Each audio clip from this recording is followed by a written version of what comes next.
तो कुंडली में बैठे कौन से ग्रह नौकरी और प्रमोशन दिलाते हैं, साथ ही इन ग्रहों को मजबूत करने के लिए हमें कौन से अचूक और आसान उपाय करने चाहिए, चलिए जानते हैं पंडित जी से। पंडित जी बताइए, आखिर हमारी नौकरी प्रमोशन के लिए कौन से ग्रह वो मेन कारण होते हैं और कौन से आसान अचूक उपाय हम कर सकते हैं? देखो पूजा, ऐसा है, यद्यप शुद्धम लोक विरुद्धम ना करणीयम ना चरणीयम। इसका अर्थ ये होता है कि यद्यप शुद्ध हो, लेकिन यदि लोक मत के विरुद्ध हो तो मत उसको करो और मत उसका आचरण करो। प्राचीन काल में, आज के 100-200 वर्ष पहले तक भारत में ये कहा जाता था, उत्तम खेती, मध्यम बान, निषिद्ध चाकरी, भीख निदान। सबसे उत्तम खेती है, मध्यम व्यापार है और सबसे निकृष्ट कर्म जो है वो नौकरी है, जो भीख मांगने के समान है। लेकिन आज सब कुछ उलट गया है। आज उत्तम नौकरी है, मध्यम बान है और निषिद्ध खेती है, जो भीख निदान है। आज लगभग 95% लोग ये चाहते हैं कि हमें अच्छी नौकरी मिले,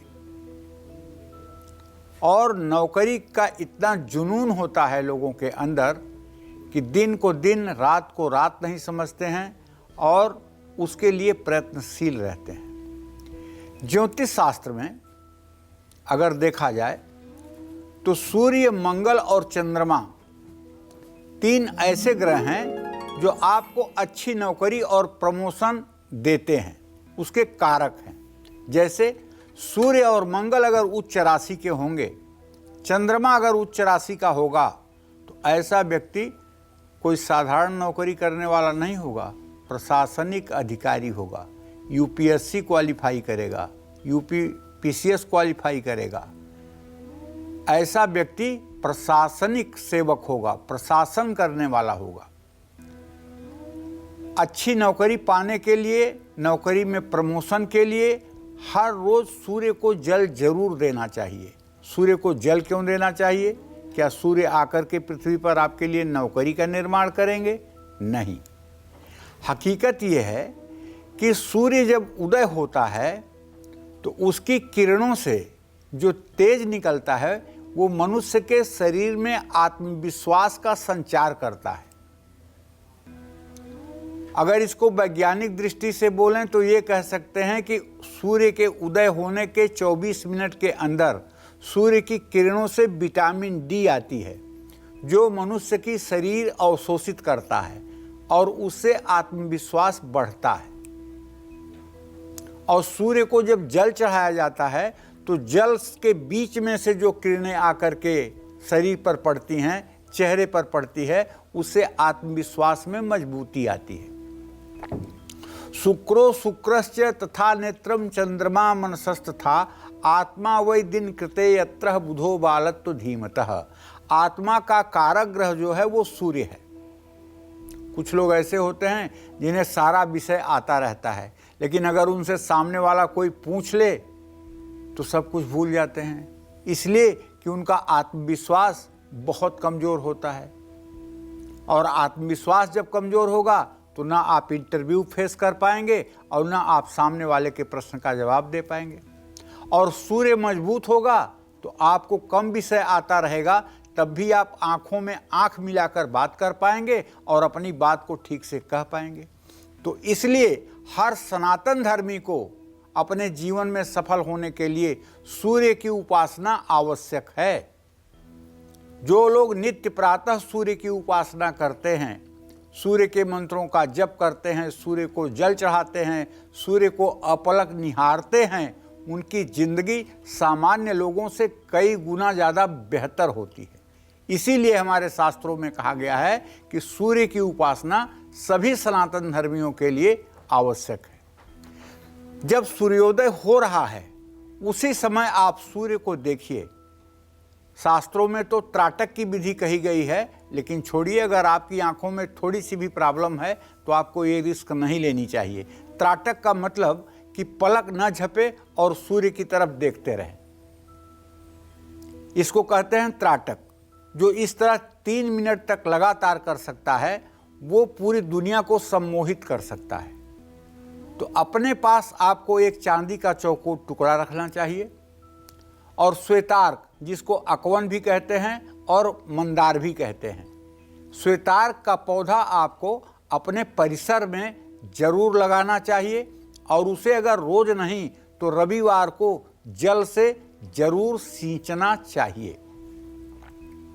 अगर घर में गाय है तो ये आपका सौभाग्य है, गाय नहीं है तो भी गाय को रविवार के दिन तो हरा चारा जरूर खिलाना चाहिए। अगर आप न्यायपालिका में नौकरी करते हैं, अगर आप न्यायाधीश हैं, अगर आप पब्लिक प्रोसिक्यूटर हैं, तो केसर पानी में मिला करके अगर आप स्नान करेंगे तो आप अपने कार्यस्थल पर ज़्यादा विवेक से काम कर पाएंगे। हल्दी पानी में डाल करके अगर सूर्य को अर्घ देंगे तब भी आपकी यश कीर्ति बरकरार रहेगी। अगर आप फाइनेंस सेक्टर में नौकरी करते हैं, बैंकिंग सेक्टर में नौकरी करते हैं, तो आपको चाहिए कि आप बृहस्पतिवार को गरीबों को चने की दाल और गुड़ ये गुरुवार को दान करें और एक छोटी सी पीली रुमाल आपको अपने पास रखना चाहिए। ये सब ऐसे उपाय हैं जो आपकी नौकरी को सुगमता पूर्वक आगे बढ़ाएंगे और किसी प्रकार का प्रश्न चिन्ह या किसी प्रकार की दिक्कत आपके नौकरी में नहीं आएगी। नौकरी से जुड़ी बहुत सी बातें हैं, इसके लिए तो एक हफ्ते का भी कार्यक्रम किया जाए तो कंटेंट कम पड़ जाएगा, ज़्यादा पड़ जाएगा। तो कहने का मतलब ये है कि फिलहाल हम प्रयास करेंगे आपको बताने के लिए कि आप कौन सी नौकरी करना चाहते हैं, उसके लिए क्या उपाय करेंगे जिसमें आपको राहत मिलेगी। जय मां विंध्यवासिनी। तो चलिए अब चर्चा को आगे बढ़ाते हैं और अब बात करते हैं उन लोगों की जो मेडिकल फील्ड से हैं, जो लोग आईटी, कॉरपोरेट या मीडिया फील्ड से हैं। ऐसे तमाम लोग नई नौकरी और प्रमोशन के लिए कौन से उपाय करें, चलिए जानते हैं पंडित जी से। बताइए पंडित जी, इन लोगों के लिए और खासकर वो लोग जो हमारे जैसे मीडिया से जुड़े हुए हैं, आईटी, कॉर्पोरेट कंपनीज में काम कर रहे हैं, वो क्या उपाय करें? देखो पूजा, ऐसा है, एजुकेशन सेक्टर में जो लोग जॉब करते हैं वो लोग निश्चित रूप से बुध और बृहस्पति दो ग्रहों के प्रभाव में होते हैं, क्योंकि बुध और बृहस्पति की संपूर्ण दृष्टि या बुध बृहस्पति की युति यही ज्योतिष शास्त्र में प्रगल्भ योग कहलाती है। अगर कोई प्रोफेसर होगा, कोई यूनिवर्सिटी में होगा, कोई बड़ी जॉब में होगा, किसी ने पीएचडी की होगी, नेट क्वालिफाई होगा, तो ऐसा व्यक्ति निश्चित रूप से बुध बृहस्पति से प्रभावित होगा।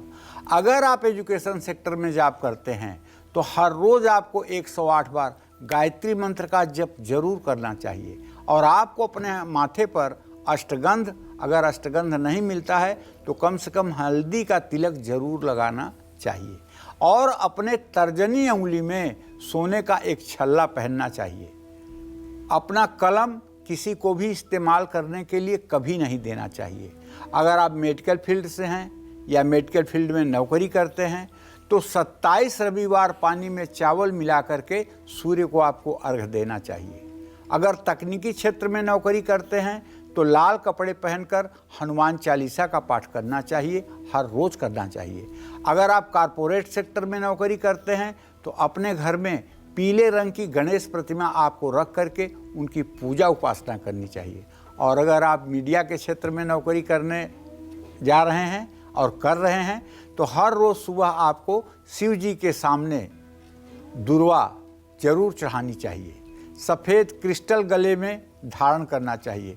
मसालेदार भोजन से आपको परहेज करना चाहिए। जय मां विंध्यवासिनी। तो क्या आपकी नौकरी ने उड़ा दी है आपकी रातों की नींद? क्या आप अपनी सैलरी से सेटिस्फाइड नहीं हैं और चाहते हैं कि हो जाए आपकी तरक्की? तो आप सही जगह हैं, क्योंकि कालचक्र में आज पंडित जी बता रहे हैं वो अचूक उपाय जो दिलाएंगे आपको तरक्की और बनाएंगे आपका एक कामयाब करियर। तो ध्यान से देखते रहिएगा कालचक्र। और अब बात कर लेते हैं उन लोगों की जो पूरी मेहनत से सरकारी नौकरी सर्च कर रहे हैं। ऐसे लोगों को सफलता पाने के लिए कौन से अचूक उपाय करने चाहिए, चलिए जान लेते हैं पंडित जी से। पंडित जी बताइए, तमाम मेहनत कर रहे हैं, पूरा दिन लगन मेहनत से काम कर रहे हैं, नौकरी ढूंढ रहे हैं, लेकिन फिर भी हाथ कुछ लग नहीं रहा। देखो, रामचरितमानस में तो कहते हैं कि सुनहु भरत भाभी प्रबल, बिलख कहो मुनिनाथ, हानि लाभ जीवन मरण, जस अपजस विधि हाथ। हानि लाभ, जीवन मरण और यश अपयश ये विधाता के हाथ में है, बिल्कुल, ये मनुष्य के हाथ में नहीं है। लेकिन उसी रामचरितमानस में ये भी लिखा हुआ है, कर्म प्रधान विश्व करी राखा, जो जस करिय सो तस फल चाखा। कर्म को प्रधान माना गया है, कर्म को प्रधान माना गया है। और नारद कहते हैं, जौ तप करई कुमारी तुम्हारी, भाव्यु मेटि सकहि त्रिपुरारी। मतलब जो अनहोनी है ना, उसको भी होनी में बदल सकते हैं भगवान शिव, हमारे सनातन धर्म के देवता। अगर सही में आप बदनसीब हैं और नौकरी के लिए ठोकरें खा रहे हैं, आजीविका के लिए मुसीबत है, परिवार को पालना आपके लिए मुश्किल हो गया है, आप खुद अपने आप को फेस नहीं कर पा रहे हैं और सरकारी नौकरी पाने के लिए आपने अरण्य मंथन कर दिया है, पूरा भगीरथ प्रयास कर दिया है, लेकिन आपको सफलता नहीं मिल पा रही, तो भाई सरकारी नौकरी पाने के लिए आपको सूर्य, चंद्रमा, गुरु और मंगल को मजबूत करना होगा। रविवार को बादाम का दान करना होगा। नदी में बहुत थोड़ा सा गुड़ आपको प्रवाहित करना होगा। और जानते हैं, मैं दावे के साथ कहता हूं, यदि नहाने के बाद, सूर्य को जल देने के बाद प्राणायाम करिए 5 बार, ओम भू ओम स्व ओम महा ओम जन ओम तप ओम सत्यम ओम तत्सवितुर्वरेण्यं भर्गो देवस्य धीमहि धियो जो नः प्रचोदयात्, ओम आपो ज्योतिरसो अमृतम ब्रह्म भूर्भुवः स्वरोम। इस मंत्र की 9 व्याहृतियां अपने प्राणायाम में करिए और 3 बार मंत्र का जप नाभि पर ध्यान करके, यहाँ भगवान विष्णु का ध्यान करिए, और 3 बार हृदय पर ब्रह्मदेव का ध्यान करके 3 बार मंत्र का जप करिए, और 3 बार भ्रिकुटी पर, अपने त्रिकुटी पर भगवान शिव का ध्यान करके इस मंत्र का जप करिए। ये क्रम 5 बार करिए। और उसके बाद ओम घृणी सूर्याय नमः इस मंत्र का 10 बार जप करिए या 1 माला जप करिए। कैसे? ओम घृणी कहते हुए श्वास को अंदर ले जाइए और सूर्याय नमः कहते हुए श्वास को बाहर निकालिए। सिर्फ 108 बार करिए। देखिए, आपका क्रिएटिविटी वाला जो चक्र है, क्रियात्मक चक्र जो दाहिनी आंख के ऊपर है, ये जागृत हो जाएगा और सारे काम में आपको सफलता मिलने लगेगी, आपकी वाहवाही होने लगेगी। शिवलिंग का आपको गन्ने के रस से अभिषेक करना चाहिए अगर पैसे की कमी है तो। अगर आपको लगता है कि आपकी आर्थिक स्थिति कमजोर है तो गन्ने का रस या चीनी का रस श्रृंगी में डाल करके रुद्र सूक्त का पाठ करते हुए यदि आप अभिषेक करना शुरू करें और उसके बाद शिवलिंग को अच्छे से गंगा जल से और पानी से धो करके उस पर बिल्वपत्र, भस्म, भभूति, धूप, दीप, नैवेद्य से पूजन करें और ओम नमः शिवाय का जप करें तो निश्चित रूप से आपकी आर्थिक स्थिति में चमत्कार होगा। सरकारी नौकरी भी मिल जाए तो इसके लिए भी आपको यही उपाय रामबाण साबित होगा। हर रोज सुबह उठकर अपने माता पिता के पैर छूना चाहिए। ये तो एक संस्कार है, सिर्फ नौकरी के लिए नहीं। आप अरबपति भी हो जाइए तब भी आपको अपने माता पिता अगर जीवित हैं तो उनका प्रणाम करना चाहिए। और यदि माता पिता जीवित नहीं हैं तो उनका अपने ड्राइंग रूम में साउथ की दीवार में, दक्षिण की दीवार में उनका चित्र लगाइए और उनके चित्र के ऊपर चंदन की माला चढ़ा दीजिए। वो माला रोज नहीं बदली जाएगी। ड्राइंग रूम में लगाइएगा, साउथ की दीवार में लगाइएगा। गलती से उनको पूजा स्थान में मत रख लीजिएगा, नहीं तो उनकी आत्मा भटकेगी। साउथ की दीवार में लगा करके रोज स्नान करने के बाद, देवी देवताओं की पूजा करने के बाद 1 मिनट के लिए जा करके माता पिता के सामने खड़े होकर दक्षिण मुंह करके हाथ जोड़ करके प्रणाम करिएगा और उनका आशीर्वाद सदैव आपके ऊपर बना रहे, ऐसी प्रार्थना कीजिएगा। अगर ऐसा आप नित्य करेंगे तो निसंदेह आपकी भावी संतान भी संस्कारित होगी और आपके जीवन में कभी किसी प्रकार के अकाल मृत्यु का भय, दुर्घटना का भय कम से कम नहीं होगा, इसमें कोई संदेह नहीं है। जय मां विंध्यवासिनी। और चलिए अब बात करते हैं उन लोगों की जिनकी पहले से सरकारी नौकरी है और जो बहुत ही परेशानियों से जुड़ी रही है। ऐसे लोग कौन से आसान उपाय करके अपनी इस परेशानी से छुटकारा पा सकते हैं, चलिए ये भी जान लेते हैं पंडित जी से। पंडित जी, सफलता मिल गई है, सरकारी नौकरी मिल गई है, लेकिन परेशानियां पीछा नहीं छोड़ रही, क्या करें?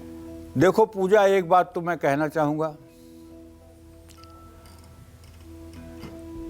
हर उत्थान में पतन का एक बीज होता है। हमारे सभी दर्शक बहुत ध्यान से सुने। हर उत्थान में पतन का एक बीज होता है और हर पतन में उत्थान की एक संभावना छिपी रहती है। इसको बहुत ध्यान से सुनिएगा और जीवन में बहुत काम आने वाली चीज है। हर उत्थान में पतन का एक बीज होता है। अगर आपका बहुत तेजी से कोई उपलब्धि आपको मिल रही है तो थोड़ा सा संभलिए, कहीं इसमें आपके पतन का कोई अंकुर तो नहीं है, सावधान रहिएगा। और अगर आपका पतन हो रहा है तो डरिए मत, इसमें कोई न कोई आपके उत्थान की संभावना कहीं न कहीं छिपी हुई है, जिससे आपको निराश होने की जरूरत नहीं है। सरकारी नौकरी लोगों को मिल जाती है। आज देखिए ना, बड़े बड़े आईएएस नौकरी पाए हैं, किसी के पास 20 करोड़ पकड़ा जा रहा है, किसी के पास 100 करोड़ पकड़ा जा रहा है, जेल जा रहे हैं, नौकरी जा रही है। ये नौकरी मिलने से क्या फ़ायदा हुआ भैया? पैसा का पैसा भी जा रहा है, जितना बेईमानी से कमाए हैं, नौकरी भी जा रही है, जेल भी जा रहे हैं, सीबीआई ईडी के छापे भी पड़ रहे हैं। तो ऐसी नौकरी से क्या फ़ायदा मिला? सिर्फ जलालत, कुल ख़ानदान की बेइज्जती। तो अगर नौकरी मिल गई तो ये बड़ी बात नहीं, नौकरी अच्छे से रिटायरमेंट हो जाए ये बहुत बड़ी बात है। तो इसके लिए आपको हर समय सतर्क रहना पड़ेगा कि हमारे जीवन पर कहीं कोई प्रश्न चिन्ह न लगे, इसलिए अपने आचरण को आपको मर्यादित रखना होगा।